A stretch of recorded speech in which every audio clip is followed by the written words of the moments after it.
también en las diferentes necesidades que tu pueblo trae en esta tarde. Queremos, Señor, rogarte por la vida de Yasmín Méndez. Oh Dios, que tú puedas obrar a favor de ella y que tú puedas extender tu mano de sanidad, Señor, en el nombre de Jesús de Nazaret. Ponemos por la vida nuestro hermano Bene también, Señor, que tú seas fortaleciendo, Señor, su vida.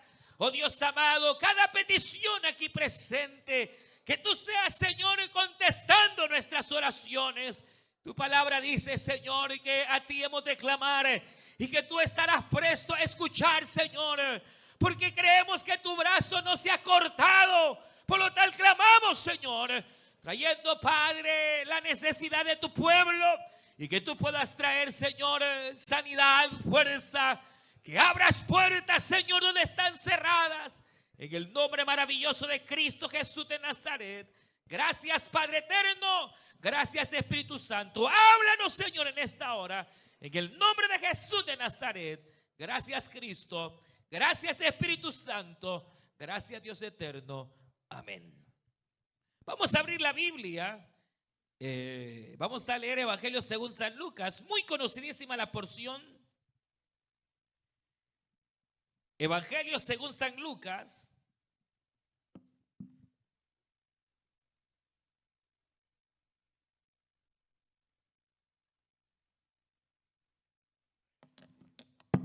Vamos a leer muy conocida la porción, capítulo 17.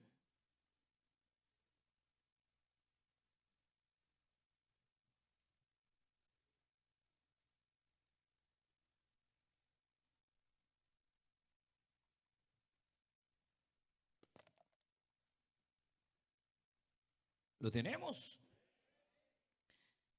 Capítulo 17 y vamos a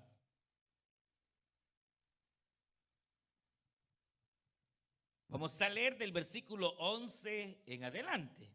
Versículo número 11 en adelante.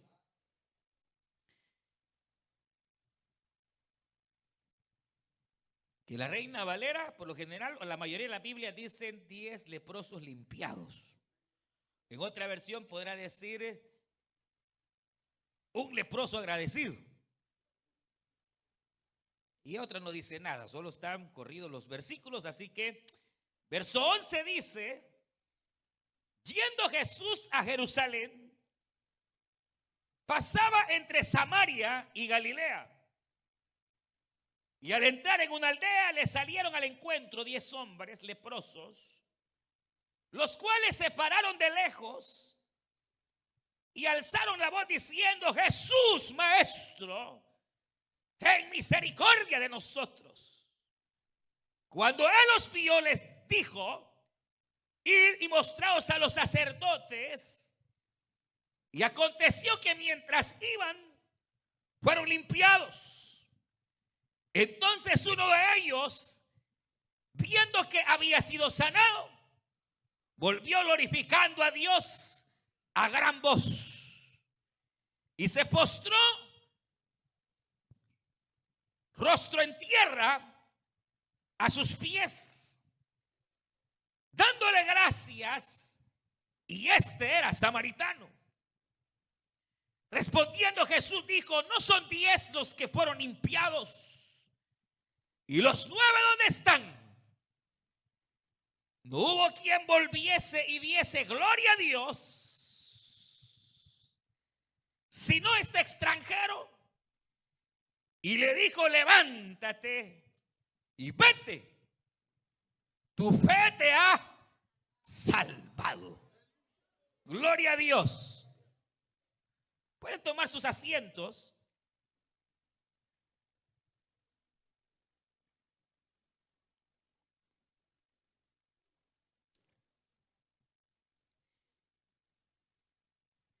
Y esta tarde quisiera, de una manera bastante concreta, vamos a tratar de ser lo más concretos posibles, tocar una verdad muy común, necesaria y nos iremos introduciendo para que usted sepa cuál es el propósito. Y obviamente usted sabe, conoce probablemente la lección y nos hace referencia dentro de lo que es el ministerio de Cristo, la dedicación que el Señor dio hacia ciertas regiones, quizás de hecho un poquito más que a otras. Si usted ha leído los evangelios se dará cuenta que parte del ministerio del Señor lo desarrolló en las regiones de Galilea. Obviamente el Señor abarcó en su ministerio no solo Galilea, sino la mayoría de las ciudades cercanas a Jerusalén. Pero esa región de Galilea parece haber ocupado alguna parte bastante particular en el ministerio del Señor. Y entonces cuando dice la Biblia que yendo Jesús va hacia lo que era una vez más la región de Galilea, y en este momento el Señor no solo va a Galilea, sino va a cierta región que era como una especie de frontera entre Galilea y Samaria. Cuando dice la Biblia que pasaba entre Samaria y Galilea, era porque era, digamos, lo que nosotros conoceríamos como un lado fronterizo. O sea, el área de la frontera entre Samaria y Galilea. Si usted sabe un poquito de Biblia, sabe que básicamente Samaria, aunque era una región de Israel, era considerada casi otra nación. Y era una nación despreciable, los samaritanos.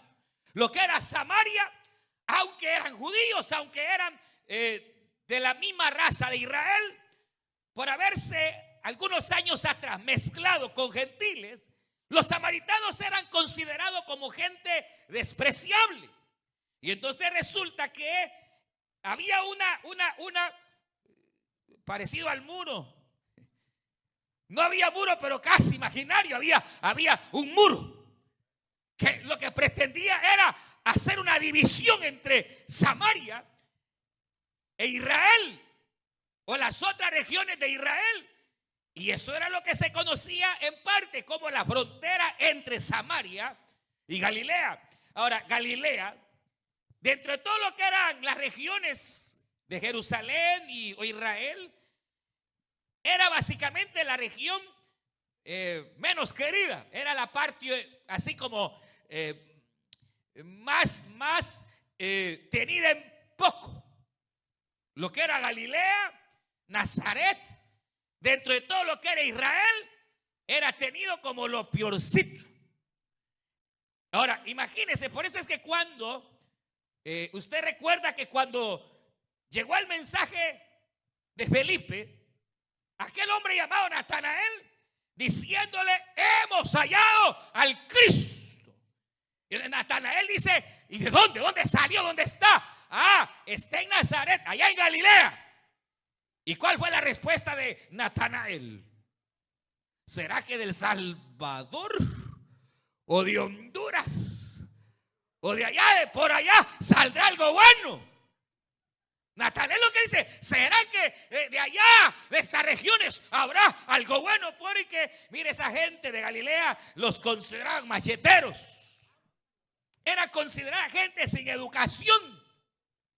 Eran considerados, hermanos, así como algo así menos, o lo menos dentro de una población, lo menos amado. Ahora, imagínense al otro lado, Samaria, era todavía peor. Gente más despreciada, gente que incluso ni se hablaban entre israelitas y samaritanos. Ahora imagínense, y yo sé que para algunos esto va a identificarles, porque imagínense vivir en la frontera. Más de algunos de los que estamos acá serán de alguna frontera, de algún pueblo fronterizo. Ya sabe cómo es en la frontera. Por lo general, hermanos, en la frontera ni sé de ahí ni de acá. ¿Qué sabe? Es más, hasta la manera de hablar de la gente de la frontera a veces ni se logra identificar realmente, porque no se sabe si son del otro lado o de este lado. Ahora, en aquella época, igual quizás en más de alguna nación nuestra, ¿será que esas áreas de la frontera no siempre son las áreas más cuidadas? No siempre son las áreas, hermanos, más a las que se les dedique. Es más, hay áreas fronterizas que están olvidadas por los gobiernos. ¿O me equivoco? Ahora, cuando la Biblia dice, esto es muy especial, porque cuando dice que Jesús llega a la frontera entre Samaria y Galilea, era porque Jesús estaba llegando a una parte donde generalmente nadie iría, porque ¿quién esperaría hallar algo bueno en esa región de Samaria? ¿Quién hallaría algo bueno en Galilea? ¿Quién hallaría algo bueno ahí en la frontera? Pero mire cómo es Jesús, porque realmente Jesús es especial, hermano. Ahora, por eso es que en la frontera entre Samaria y Galilea, lo que ocurría es que llegaban personas despreciables. Buscaba a la gente que se sentía menospreciada, o la gente que se sentía aislada. Buscaba las regiones de Samaria o la frontera, porque ahí más o menos entre ellos, por lo menos se medio llevaban. Por eso es que aquí se ve este montón de leprosos. Porque el leproso, además de que fíjense que estos leprosos eran de la frontera, ni de aquí ni de allá. Probablemente gente olvidada, pero además recuerde que la lepra ha sido una de las enfermedades más temibles, porque es contagiosa, es una enfermedad bacteriana, o sea que si una bacteria es la que la pasa y puede contagiar. Y desde las épocas pasadas, alguien que tuviera lepra era considerado despreciable. A estas personas se les sacaba prácticamente de la sociedad, los discriminaban. Hermanos, los sacaban, los discriminaban por leprosos, por enfermos. Ahora, imagínese el cuadro en el cual el Señor va a esta región.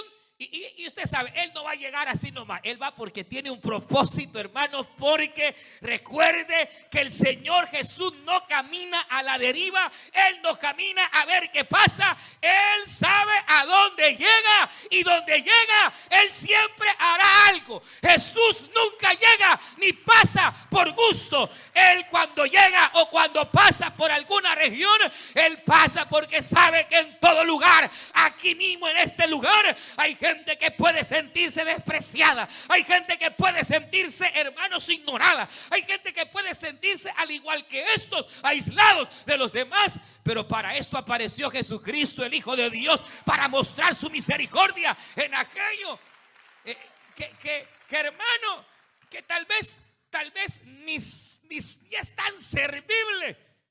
Pero la Biblia dice que lo vil del mundo escogió Dios para avergonzar a los que se creen sabios. Ahora, el detalle está que el Señor llega y va a pasar por ahí con un propósito.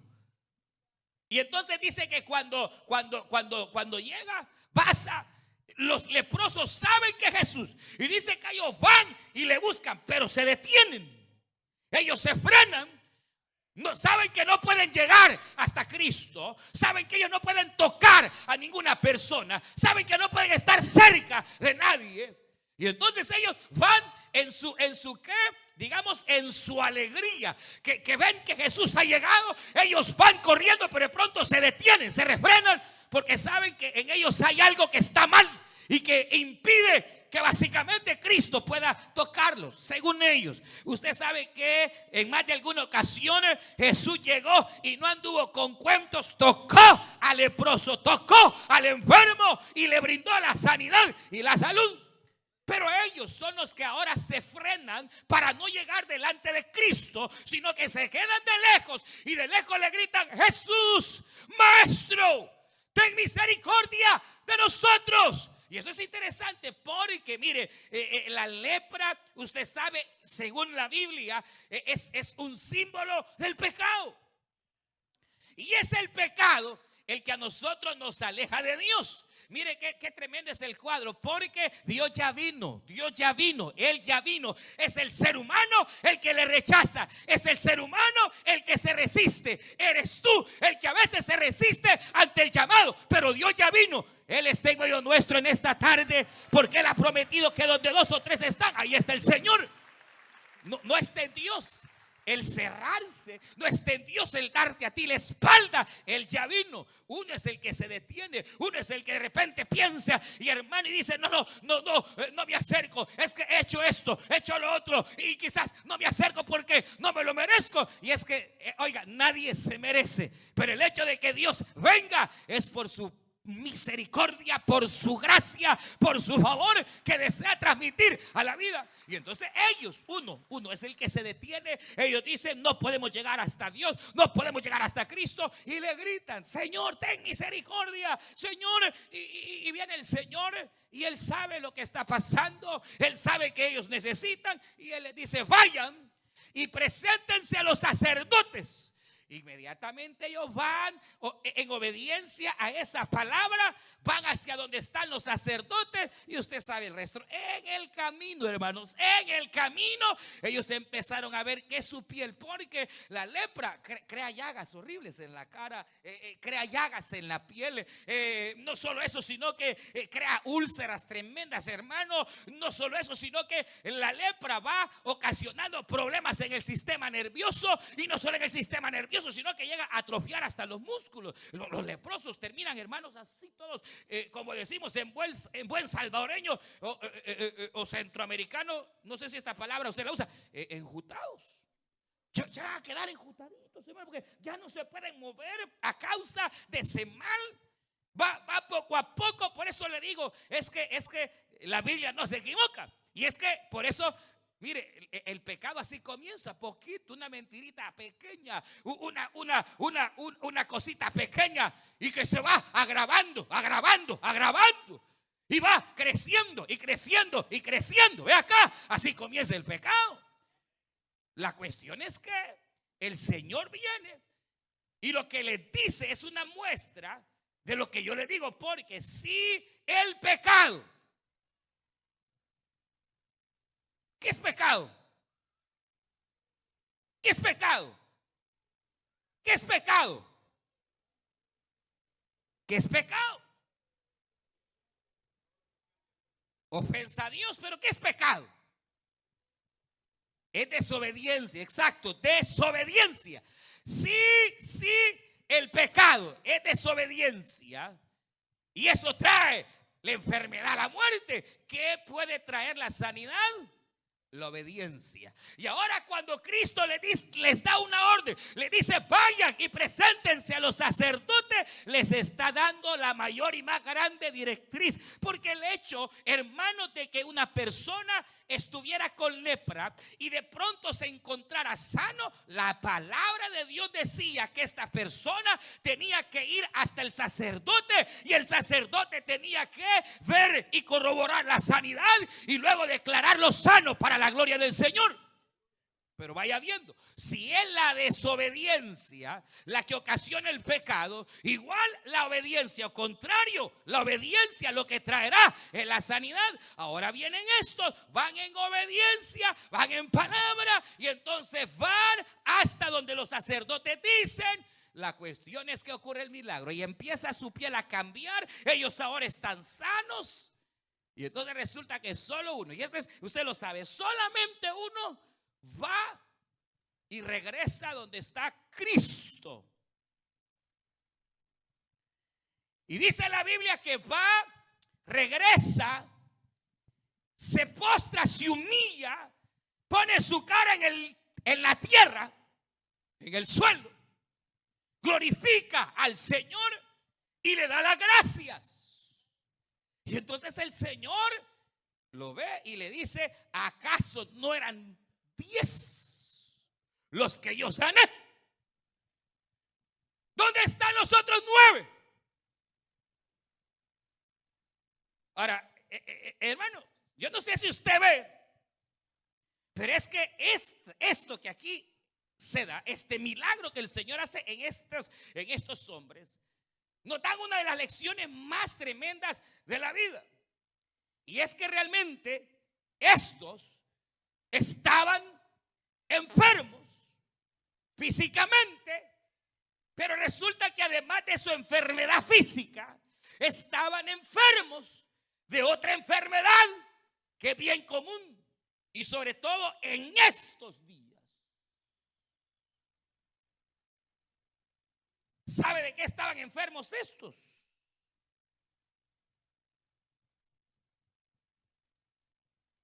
De algo que a veces usted y yo padecemos, y se llama ingratitud.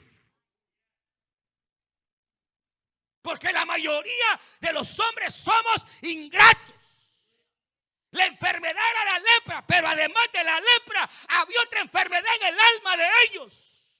Hermano, ellos, bien al igual que el otro, pudieron regresar donde Cristo estaba, igual que este, postrarse, darle las gracias al Señor, darle gloria a Dios, dar muestras de gratitud, pero no lo hicieron. Ahora, ¿qué muestra esto? Que estos estaban enfermos de esta enfermedad que a veces los maridos padecemos. Y hay mujeres también ingratas. Y hay hijos ingratos. ¿Qué se llama ingratitud? Ahora, yo no estoy hablando, porque aquí la Biblia no se refiere en esta acción de un agradecido y de 9 que no fueron agradecidos. Yo no estoy diciendo ni estoy refiriéndome, oiga bien, a gente maleducada. Porque eso es peor. Hay gente tan maleducada que no puede decir esa palabrita de gracias. Le sirve la mujer, ni los dientes le pele el ingrato, mano. El tata se desvive y jamás la hija o el hijo, gracias. Papi, gracias. Mamá, nada. No me refiero a eso. Eso sería peor, hermano. Ya no se trata ni de humanidad, se trata de maleducado. Que hay gente maleducada que nunca da la gracia de nada. Pero eso no es el hecho de que esa es maleducación. Yo no me refiero a que usted de repente, cuando le hacen un favor, usted no diga gracias, usted dice gracias, pero eso no es ser agradecido, hermano.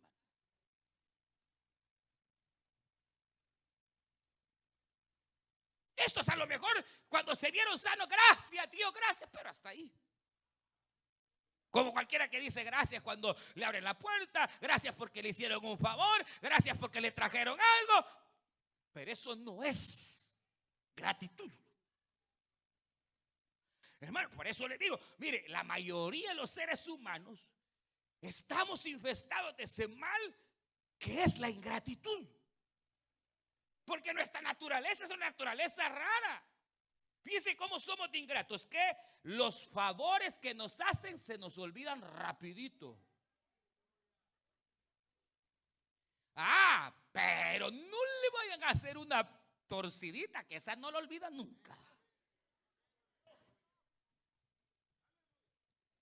Todos los favores y todo lo bueno que de repente alguien viene o la misma iglesia, en un segundo se olvidan. Y de repente se les agarra el diablo y que... Mire, es tremendo porque así parecería ser nuestra naturaleza, una naturaleza que a veces le cuesta mostrar gratitud, probablemente, mire, por el orgullo, no sé. Tal vez. Porque el orgullo nos hace creer a veces que merecemos las cosas cuando realmente ni merecemos. A veces puede ser, mire, en el caso de estos, yo les explico, en el caso de estos, lo que había ocurrido es que se habían vuelto tan ingratos porque realmente, dígame, si lo ponemos en este punto de vista, era gente resentida. los habían echado, los habían expulsado. La gente no los quería, la gente los aborrecía. Y obviamente ese rechazo pudo haber hecho en sus corazones, en sus almas, el hecho de resentirse. Porque a veces cuando uno es ingrato es porque hay resentimiento. Guarda algún rencor. Y ese rencor es lo que lo hace ser resentido. Y lo hace ser ingrato. Ahora, en el caso de estos probablemente haya sido cualquier circunstancia que viene a ocasionar el hecho de que ahora en estos no hay reconocimiento, no hay gratitud. Y lo peor es que no solo se trata de una, hermanos, digamos, al fin y al cabo, de demostrar gratitud o ingratitud hacia el hombre, sino sobre todo hacia Dios. Y ese es el detalle. Que el ser humano se vuelve no solo ingrato hacia los demás, sino que se vuelve ingrato hacia Dios. Imagínese, probablemente, el hecho, no sé cómo vaya a ver esto, pero imagínese si nos vamos hasta los orígenes del pecado.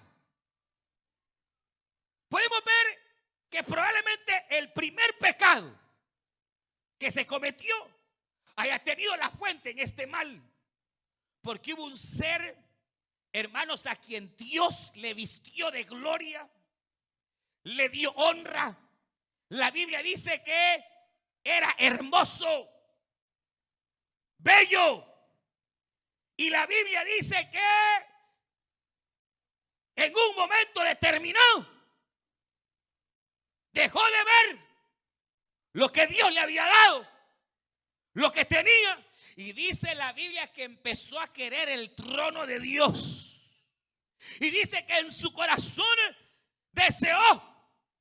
Fíjese qué tremendo. Y de repente sale Satanás, y que el Señor lo reprenda, queriendo robar el trono de Dios. Obviamente, hermano, que el trono de Dios no se puede robar.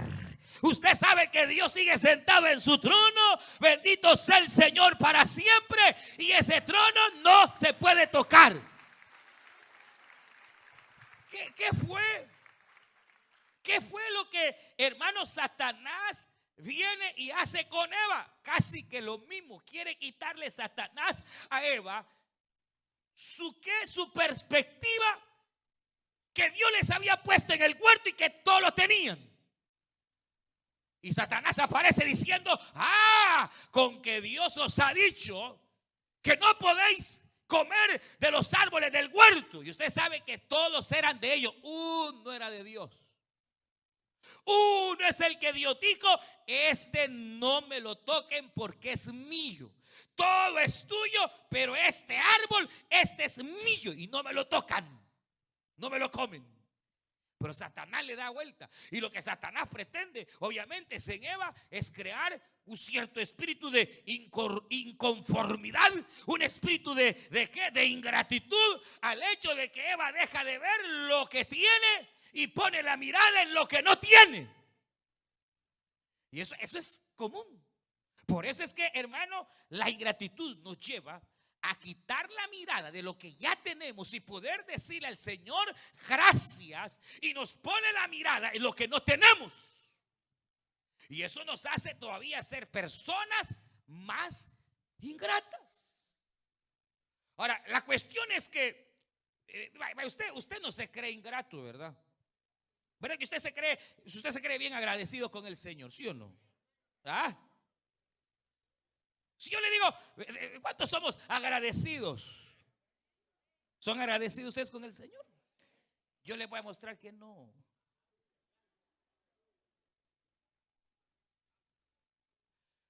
Porque cuando la Biblia señala, oiga, que este hombre vuelve, y este hombre hace tres cosas que realmente demuestran lo que es la gratitud en todo sentido, o cómo mantenerse agradecido.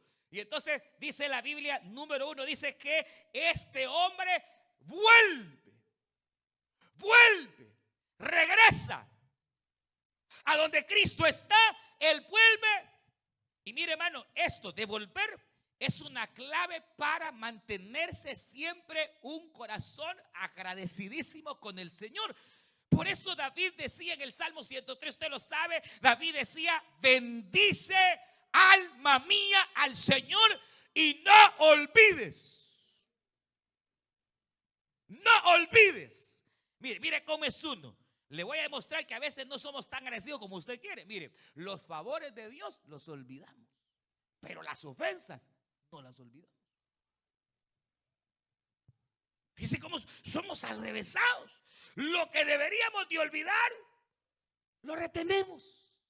Es que me dijo, es que lo retenemos. Y aquello que nunca deberíamos de olvidar, lo olvidamos. ¿Cuál fue la clave en el caso de David? Este volver, hermano, regresar implica así como que de repente usted hoy está aquí y de repente usted trate de ver hacia atrás de dónde vino, de dónde Dios lo sacó, quiénes éramos, y mire cómo estamos hoy. Porque si estamos hoy en este lugar, no es, hermano, por nuestra fuerza, es gracias a la misericordia de aquel que un día, al igual que aquellos leprosos, hermanos, si aquí habemos personas que no daban ni un 5. Aquí habemos personas, hermanos, que si yo le pregunto de dónde Dios lo sacó, ¿de dónde Dios lo sacó a usted?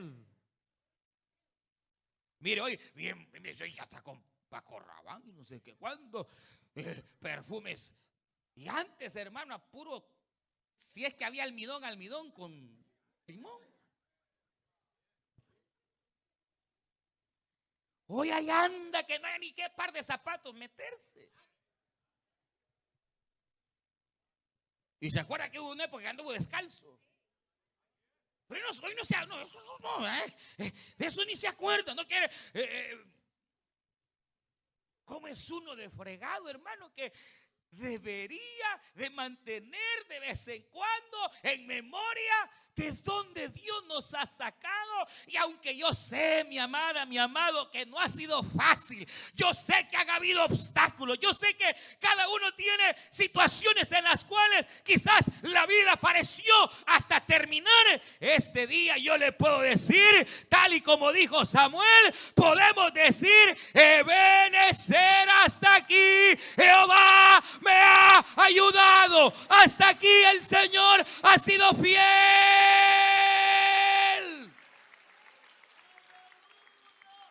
David decía: no olvides ninguno de sus favores.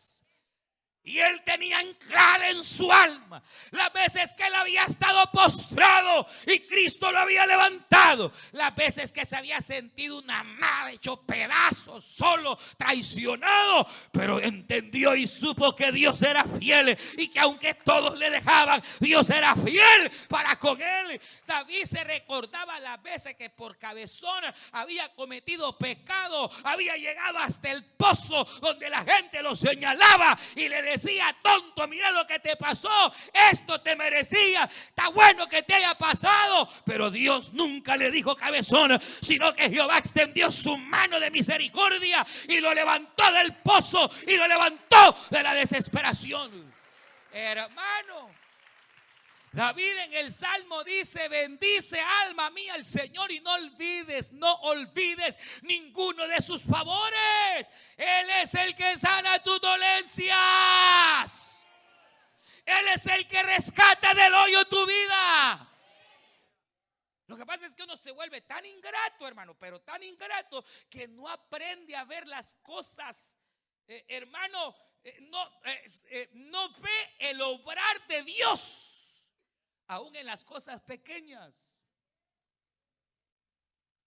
Somos tremendos, porque la Biblia dice, yo no sé la suya, pero la mía dice que cada mañana son nuevas sus misericordias.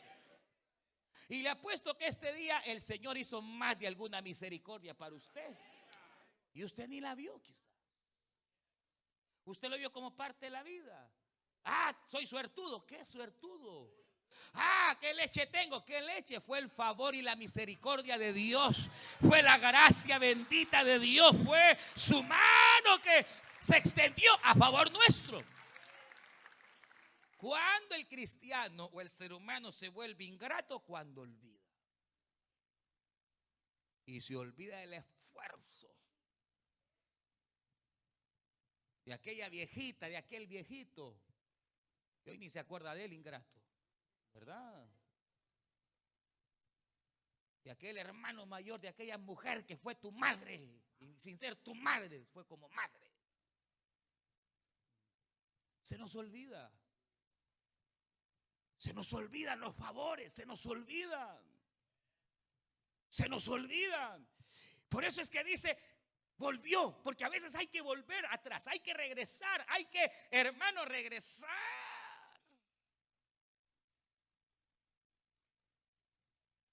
Mira, a veces, ustedes han oído, por ejemplo, de un Pablo, un hombre de Dios tremendo. Hermano, la Biblia señala que Pablo en ciertas épocas de su vida, por lo menos hay una época que Pablo menciona que él tenía un aguijón en la carne. Al parecer ese aguijón en la carne implicaba una enfermedad en sus ojos. Y que de repente aparecía una vez más esa enfermedad que le golpeaba. Y que él pedía. Y el Señor le decía a Pablo, bástate en mi gracia. Pero el punto que quiero señalar es este. ¿Sabe por qué de repente Dios venía y permitía que ese aguijón volviera a los ojitos de Pablo? Porque el día, hacía más de 30 años que Dios encontró a Pablo allá en el desierto, cuando iba camino de Damasco, cuando Dios se le reveló, Dios golpeó los ojos de Pablo y Pablo quedó ciego, le cayeron escamas. Y el gran fariseo, el gran maestro de maestros, el gran líder de líderes, allá andaba que otro lo llevara. Ciego, ¿a dónde quiere, Señor, que yo vaya? Y tenía que pagarle a otro para que lo llevara donde el Señor decía. Pero cuando Dios lo humilló y lo quebrantó, entonces Pablo se convirtió en el gran hombre de Dios, hermano. Pero mire qué detalle.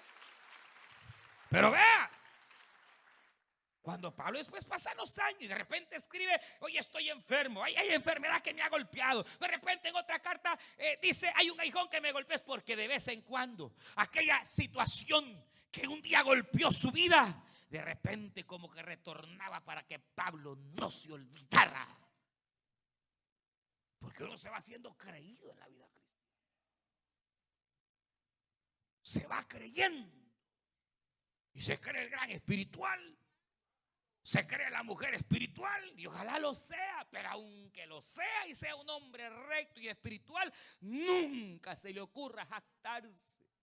Cuando la Biblia dice que volvió atrás, es una manera de recordarnos que para ser verdaderamente agradecidos hay que tener en memoria de dónde Dios nos sacó y mantener en memoria cada favor y cada misericordia que el Señor ha hecho. Como que si escribiéramos, hermanos, han visto esas hipotas que ahí agarran ese libro y empiezan, ¿cómo se llama? Libro de memoria, mi diario le pone, y que en tal fecha tal, y que el no sé qué, y que ya cuando se enamoran empieza, ay, que me voy yo, y que hoy me habló, y anotan, hermanos, qué tremendo.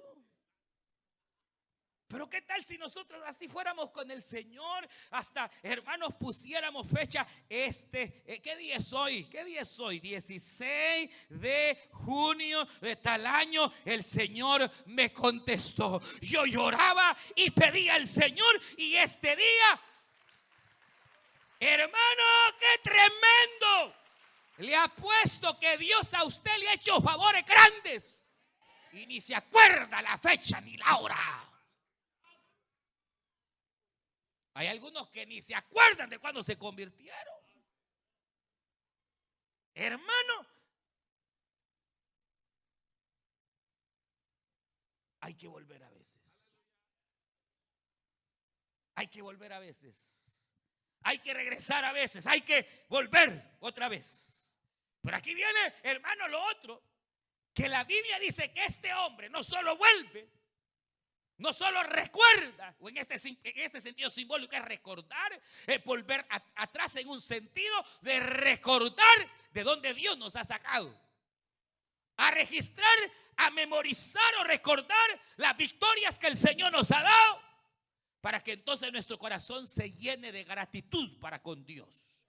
Pero aquí viene lo más extraordinario. Este hombre, hermano, cuando llega a Cristo, no solo regresa, sino que la Biblia dice que pone su cara en el suelo delante de Cristo.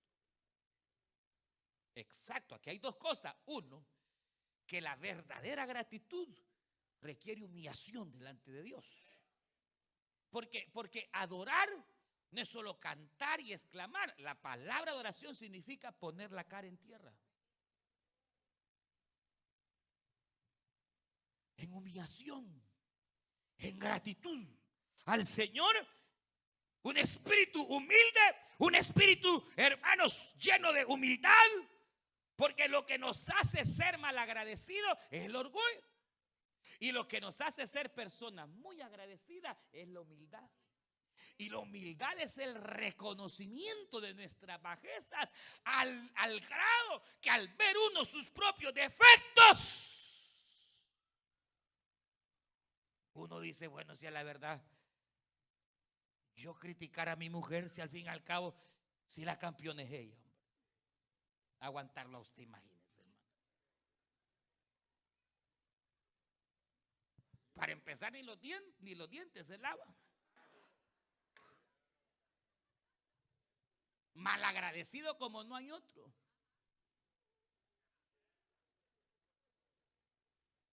Y todavía viene y le reprocha a la mujer y le saca defectos a la mujer. Cuando si su mujer está con usted todavía porque es cristiano, hombre. Si esa mujer no fuera cristiana, hace rato se hubiera ido.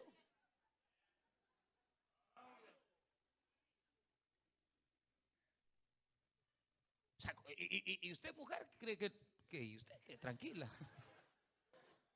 cree que es un ángel. No.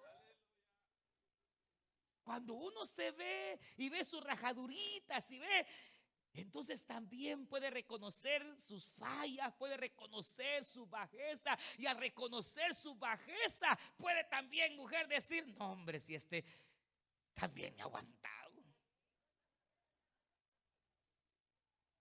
Que no se brotar gratitud, hermano, en lugar de qué, de críticas, en lugar gratitud, porque esa es una clave tremenda. ¿Sabe qué significa tener un espíritu de gratitud? Es precisamente que ante toda circunstancia, ante toda adversidad, sepamos darle gracias a Dios, aunque las circunstancias no nos favorezcan. Es siempre mantener el estándar de gratitud. Cuando alguien aprende eso, hermano, es agradecido a Dios cuando hay plata, pero también es agradecido cuando no hay plata. Agradece a Dios cuando todo va bien, pero también se mantiene agradecido cuando las cosas están mal. Cuando uno aprende, hermano, a no poner la mirada en las cosas que no tiene, sino que más bien ver lo que tiene y a valorar lo que tiene, entonces uno se vuelve agradecido, hermano. Porque bien o mal, por lo menos tiene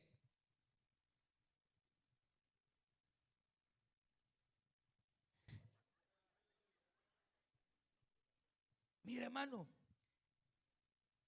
ese es en cuanto al hombre. En cuanto a Dios, la situación es bien tremenda, porque el hecho de humillarse, de quebrantarse delante de Dios, de agacharse ahí, lo que implica es cambio. Postura, cambio de postura. Ya no está enderezado, ahora está abajo. Es un cambio. Y es que realmente la base de una verdadera gratitud es cambio. Yo puedo decir, no, yo estoy agradecido con el Señor y que gracias y thank you Cristo y de todos los idiomas si usted quiere, pero si no cambio, mi gratitud es falsa. Cristo lo dijo en estas palabras. Hay gratitud en ti. Entonces si hay gratitud, tú amas a Dios. ¿Cuántos aman al Señor? Aman a Cristo, entonces guardan su palabra. ¿Qué gratitud va a haber si ni siquiera entregarse a Cristo ha querido?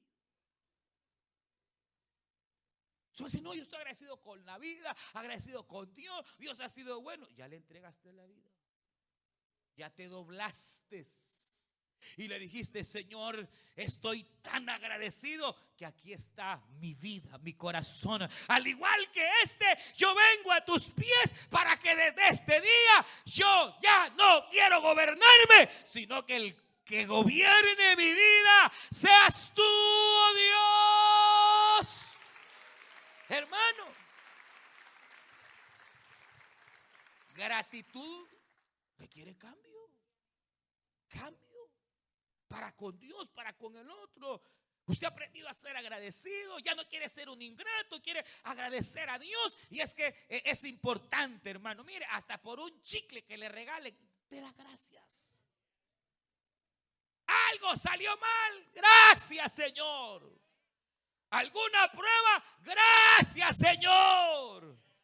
Porque cuando aprendemos, mire, es que hay un versículo en la Biblia, Pablo dice a los tesalonicenses: agradecer a Dios en todo, porque esta es la voluntad perfecta y agradable. Mire, yo sé que es difícil. Sé que es difícil. Sé que darle gracias a Dios cuando las cosas están mal es difícil. Sé que dar gracias al Señor es difícil. Pero cuando uno aprende, aún en las circunstancias, en la escasez, aún en las adversidades, es cuando uno empieza a engendrar en uno un espíritu de tal gratitud, que entonces viene y ocurre lo que aquí ocurrió. Este hombre viene, se doblega. Doblegarse es cambiar. Usted está agradecido, cambie. Usted está agradecido con la mujer que tiene, cambie con ella. Está agradecido con Dios, cambie su actitud delante de Dios. Está agradecido por el trabajo que tiene, llegue temprano, cambie, trabaje bien. Está agradecido con el Señor, sea buen cristiano, cambie, cambie, cambie.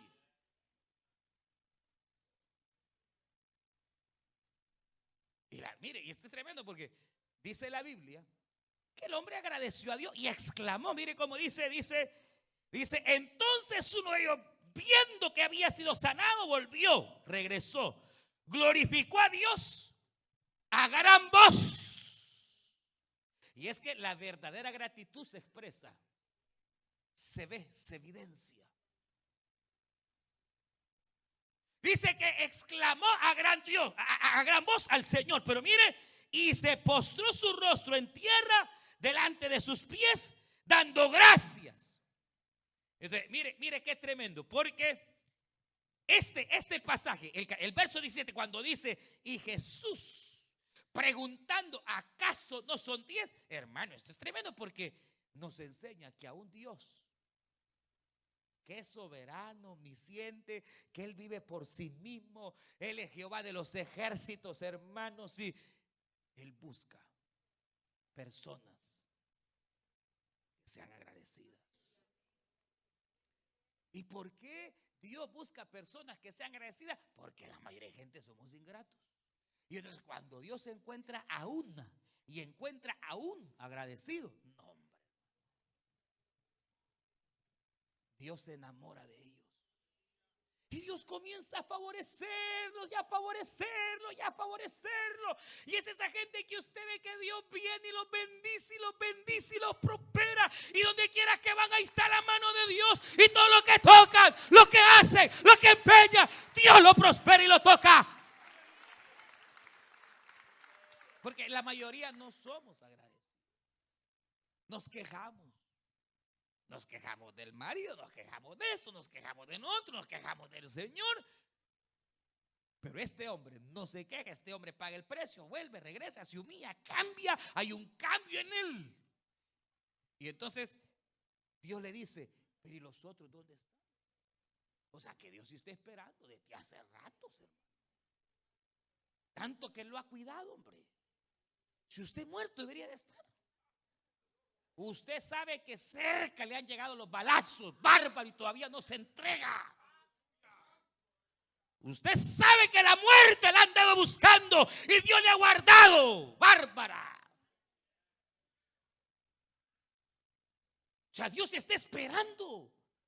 Nos da, nos bendice. Mire qué chapudito nos tiene bonito, nos tiene en este lugar, nos tiene en este país. A veces medio enfermitos, pero estamos con vida. En pruebas, pero respiramos, hermano. Sé que hay dificultades, pero Dios está con nosotros. Y Él sigue preguntando, ¿dónde está entonces tu gratitud? ¿Eres de verdad agradecido? Muéstralo. Con tu manera de ser, con tu conducta, obedeciendo mi palabra. Y esto es duro porque obviamente hay palabras y mandamientos, no, hombre, que cuesta.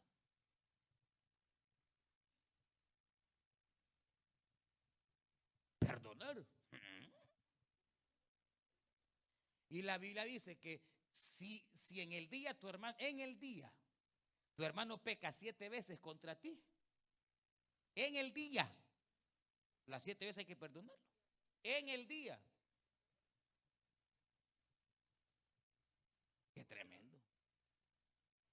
Pero si yo estoy agradecido, voy a cumplir la palabra. Y entonces, ¿qué va a ocurrir? Va a ocurrir lo que dice aquí, mire, qué tremendo. Dice, verso 19, y Jesús le dijo a este agradecido, a este que estaba mostrando verdadera gratitud, Dios le dijo, levántate y mire y vete, porque tu fe, no le dice te sanó, no. Y los otros 9 ¿qué? ¿Se fueron sanos? Sí. Pero si usted me pregunta, ¿y dónde están ahorita? Puede ser que estén condenados, hermano. Porque una sanidad hoy viene, mañana, pero el alma. Y a este fue el único que Dios le dijo, se salvo.